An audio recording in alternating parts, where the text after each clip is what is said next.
ఒక్కసారి కొమ్మూరి గోల్డ్ కి కాల్ చేయండి. తాకట్లో ఉన్న మీ బంగారాన్ని విడిపించి మార్కెట్ ప్రైస్ కి వాళ్ళు కొనుక్కుని మిగతా డబ్బులు మీకు ఇచ్చేస్తారు. రైట్, బ్రేకింగ్ న్యూస్ చూస్తున్నాం మన టీవీ స్క్రీన్ పై. ఇరాన్ అమెరికా యుద్ధం మళ్ళీ ఉద్రిక్తలు స్టార్ట్ అయ్యాయి. హార్మోజ్ లో ఇరాన్ సరుకు రవాణా నౌకను లక్ష్యంగా చేసుకుని అమెరికా ఇప్పటికే దాడులు చేసింది. అంతేకాకుండా ఆ నౌకను స్వాధీనం కూడా చేసుకుంది. దీంతో ఇరాన్ కూడా ఇప్పుడు ప్రతీకారంగా అమెరికా సైనిక నౌకలపై డ్రోన్ దాడులు చేస్తుంది. సో దీంతో మళ్ళీ పశ్చిమాసియాలో మిడిల్ ఈస్ట్లో మళ్ళీ ఉద్రిక్తలు స్టార్ట్ అయ్యాయి.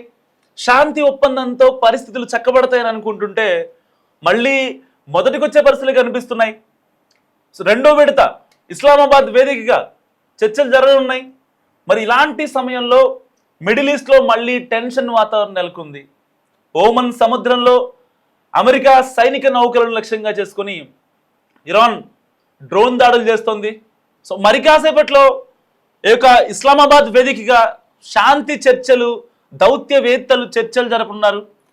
మరి ఇలాంటి నేపథ్యంలో ఇటు ఇరాన్ అమెరికా దాడులు మరింత పెరిగిపోతున్నాయి.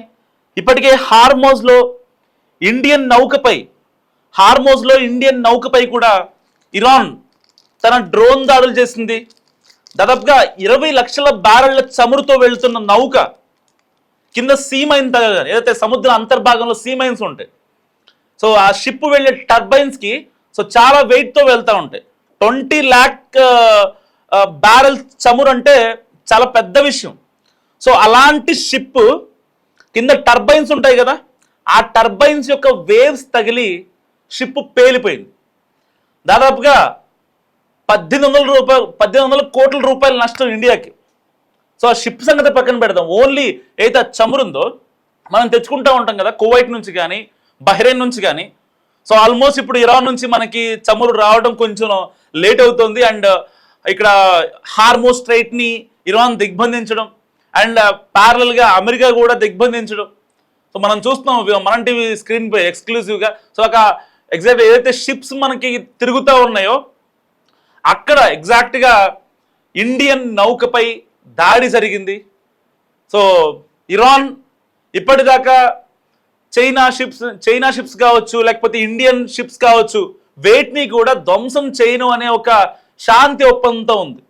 అండ్ ఇదే విషయంలో ఇరాన్ మన భారత విదేశాంగ శాఖకు ఒక ఇన్ఫర్మేషన్ ఇచ్చి మరి మన షిప్ని కూల్చివేసింది, కాల్ చేసింది.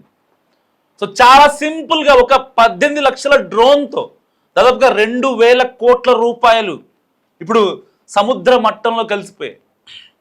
ఒక్కసారిగా ఎప్పుడైతే ఆ సీమైన్ తగిలిందో ఆల్మోస్ట్ 60% షిప్ మొత్తం డ్యామేజ్ అయిపోయింది. దాంట్లో ఉన్న చమురు మొత్తం కింద పడింది. సో ఇన్ని కాన్సిక్వెన్సెస్ ఇప్పుడు మిడిల్ ఈస్ట్ వార్లో. మరి ఇలాంటి నేపథ్యంలో అసలు జరుగుతుందా? ఇస్లామాబాద్ వేదికగా శాంతి చర్చలు అనేవి ఉంటాయా? సో కరెక్ట్గా ఈరోజు ఈవినింగ్కి ఈ యొక్క శాంతి చర్చలు సీజ్ ఫైర్ గడువు ముగిసిన తర్వాత ఇస్లామాబాద్ వేదికగా ఈ యొక్క చర్చలు జరగాలి. ఆల్రెడీ లాస్ట్ టైం జరిగాయి. అయితే అమెరికా ఉపాధ్యక్షుడు జేడీ వ్యాన్స్, ఈ యొక్క గల్ఫ్ కంట్రీస్ యొక్క విదేశాంగ ప్రతినిధులు వీళ్ళంతా వచ్చి ఎట్టి పరిస్థితుల్లో యుద్ధాన్ని ఆపాలి అని చెప్తే ఇరాన్ కొన్ని కండిషన్స్ పెట్టింది. ఒక 10 కండిషన్స్ పెట్టింది. ఆ 10 కండిషన్స్ని అమెరికా యాక్సెప్ట్ చేయలేదు. సో నష్టపరిహారం అంటే ఏదన్నా ఇస్తాం కానీ న్యూక్లియర్ బాంబులు తయారు చేసుకుంటామంటే కష్టం కదా అని చెప్పి ఆ యొక్క మీటింగ్ని మొత్తాన్ని తేల్చేసింది. ఇలాంటి నేపథ్యంలో అమెరికా ఏదైతే సైనిక నౌకలను లక్ష్యంగా చేసుకొని ఇరాన్ డ్రోన్ దాడులకు చేస్తోంది.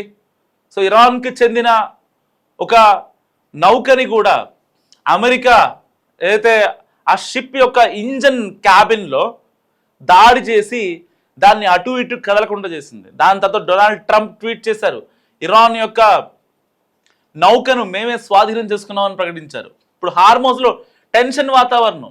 దాదాపుగా 2000 నౌకలు ఇప్పుడు హార్మోజ్లో ఉన్నాయి. ఎటు కదలలేని సిచ్యువేషన్. ఒక పక్క కంటైనర్స్లో చమురుంది. ఆ యొక్క చమురుతో అటు ఇటు వెళ్ళలేని పరిస్థితి. అసలు అంటే ఇరానే ఇక్కడ ఓపెన్ చేస్తా లేదా అనుకుంటే, ఒకవేళ అలాగే డబ్బులు ఏదైతే టోల్ ఫీ, హార్మోజ్ దగ్గర టోల్ ఫీ 18 కోట్ల రూపాయలు చెల్లించి బయటకు వద్దామన్నా అమెరికన్ షిప్స్ ఏవైతే ఉన్నాయో అయితే నావీ షిప్స్ అవి పేల్చేస్తాయనే భయం ఇప్పుడు. సో ప్రపంచవ్యాప్తంగా చమురు సంక్షోభం ఒక పక్క మిడిల్ ఈస్ట్లో కొనసాగుతున్నటువంటి యుద్ధం, ఏ క్షణాన ఏం జరుగుతుందో అర్థం కాక చాలామంది తలలు పట్టుకుంటున్నారు. సో అమెరికా సైనిక నౌకలను లక్ష్యంగా చేసుకొని ఇరాన్ డ్రోన్ దాడులు చేస్తోంది. అమెరికా ఇప్పుడు ఏ విధంగా స్పందిస్తుందో అర్థం కానటువంటి సిచ్యువేషన్. ఎందుకంటే ఇక్కడ ఇస్లామాబాద్ వేదికగా మరోసారి శాంతి చర్చలకు రెడీ అంటోంది అండ్ ప్యారలల్గా యుద్ధం చేస్తామంటుంది. అమెరికా ఒకవేళ ఇరాన్ యొక్క హార్మోజ్ గుండా షిప్స్ని పంపించిన, సో నేనైతే ఇక్కడ ఆపేస్తా, ఒకవేళ నా మాట కాదని ఎవరైనా ముందుకొస్తే వాళ్ళ షిప్స్ని పేల్చేస్తా అంటుంది అమెరికా. మరి ఇలాంటి నేపథ్యంలో ఇప్పటికే అమెరికా 2 లక్షల కోట్ల రూపాయలు ఈ యుద్ధం కోసం వెచ్చించింది. సో మరి IMF దగ్గరికి మళ్ళీ నిధుల కోసం వెళ్తుంది, ప్యారల్గా శాంతి చర్చలు అంటుంది. సో అంటే అమెరికా గేమ్ ప్లాన్ అర్థం కానటువంటి సిచ్యువేషన్. ఇప్పటికే రంగంలోకి రష్యా అధ్యక్షుడు పుతిన్ వస్తా అని చెప్పారు, ఇటు చైనా నుంచి జిన్పింగ్ వస్తా అని చెప్పారు, ఇటు ఏదైతే మాట్లాడుతున్నారో సోకాల్డ్ పెద్ద మనుషులు ఎవరైతే ఉన్నారో, పాకిస్తాన్ లాంటి మునీర్ ఒక పెద్ద మనిషి, ఇంకా షబాజ్ షరీఫ్ ఒక పెద్ద మనిషి, వీళ్ళంతా పెద్ద మనుషులు కదా. మళ్ళీ ఇప్పుడు ఇస్లామాబాద్ వేదికగా జరుగుతుంది. ఒక రకంగా హార్మోజ్ స్ట్రైట్ను తెరిచాము అంటే కారణం బీజింగే. సరే, మళ్ళీ ఇజ్రాయెల్ లెబనాన్ మీద దాడి చేసి ఆ యొక్క స్ట్రైట్ని మూసేశారు, ఫైన్. కానీ జరుగుతున్న పరిణామాలు చూస్తుంటే ఏదో 3rd వరల్డ్ వార్ వచ్చే అవకాశం ఉందా అంటే అవుననే సమాధానాలు వినిపిస్తున్నాయి ఇప్పుడు. ఎందుకంటే పర్టికులర్గా ఒక అమెరికా స్ట్రాటజీ ఏంటో ఎవరికి అర్థం కాని సిచ్యువేషన్. సో అయితే ఈ దాడుల్లో ఎన్ని డ్రోన్లు ఉపయోగించారో, అమెరికా నౌకలకు ఎంత నష్టం జరిగింది అనేది ఇంకా స్పష్టత రాలేదు. బట్ ట్రంప్ ప్రకటన ఏదైతే ఉందో, ఇరాన్కు చెందిన టాస్కో అనే కార్గో నౌక హార్మోజ్ జలసంధి సమీపంలో అమెరికా విధించిన నౌకా దిగ్బంధనాన్ని ఉల్లంఘించేందుకు ప్రయత్నించిందని అమెరికా అధ్యక్షుడు డొనాల్డ్ ట్రంప్ చెప్తున్నారు. హెచ్చరికలను పట్టించుకోకపోవడంతో అమెరికా మెరైన్స్ నౌకపై కాల్పులు జరిపి అదుపులో తీసుకున్నారని చెప్పారు డొనాల్డ్ ట్రంప్. ప్రస్తుతం ఆ నౌక పూర్తిగా అమెరికా నియంత్రణలో ఉంది. సో అమెరికా సెంట్రల్ కమాండ్ కూడా ఈ యొక్క ఆపరేషన్ను ధృవీకరించింది, నౌక స్వాధీనం చేసుకున్న దృశ్యాలను విడుదల చేసింది. సో ఇరాన్ అమెరికా యుద్ధం ఎలాంటి స్టేజ్కి వెళ్తుందో ఎవరు ఎక్స్పెక్ట్ చేయలేని పరిస్థితి. సో ఇప్పటికే ఖతం అలా అన్సియా సైనిక్ కమాండ్ ఆ యొక్క ప్రతినిధులు కూడా మాట్లాడుతున్నారు చాలామంది ఈ యొక్క యుద్ధంపై.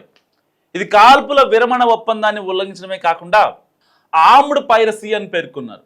అమెరికా దళాలు నౌకలపై కాల్పులు జరిపి నావిగేషన్ వ్యవస్థను నిలిపివేసి సిబ్బందిని పంపించాయని ఆరోపించారు. సో ఆ చర్యలకు తగిన ప్రతిస్పందన ఇస్తామని కూడా హెచ్చరించింది ఇరాన్. సో మొదట నౌక స్వాధీనం కాలేదని చెప్పిన ఇరాన్ తర్వాత అమెరికా ధృవీకరణ తర్వాత ఆ విషయాన్ని అంగీకరించింది. సో ఆ నౌక చైనా నుంచి ఇరాన్కు వస్తుందని తెలిపింది. చర్చలపై అనిశ్చితి తాజా పరిణామాలతో 2 దేశాల మధ్య కొనసాగుతున్న అయితే కాల్పుల తాత్కాలిక విరమణ ఒప్పందంపై ఇప్పుడు అనుమానాలు వ్యక్తమవుతున్నాయి. అమెరికా ప్రతిపాదించిన 2వ విడత చర్చలకు ఇరాన్ ఇప్పటికే నిరాకరించింది. నౌకా దిగ్బంధనం, అమెరికా విధిస్తున్న కఠిన షరతుల కారణంగా చర్చలు జరగవని తెలిపింది.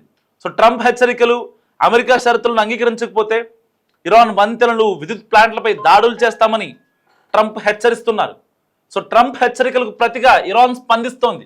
తమ దేశంలోని పౌర మౌలిక సదుపాయాలపై దాడులు జరిగితే గల్ఫ్ దేశాల్లోని అమెరికా స్థావరాలపై దాడులు చేస్తామని ఇరాన్ కూడా స్పష్టం చేసింది.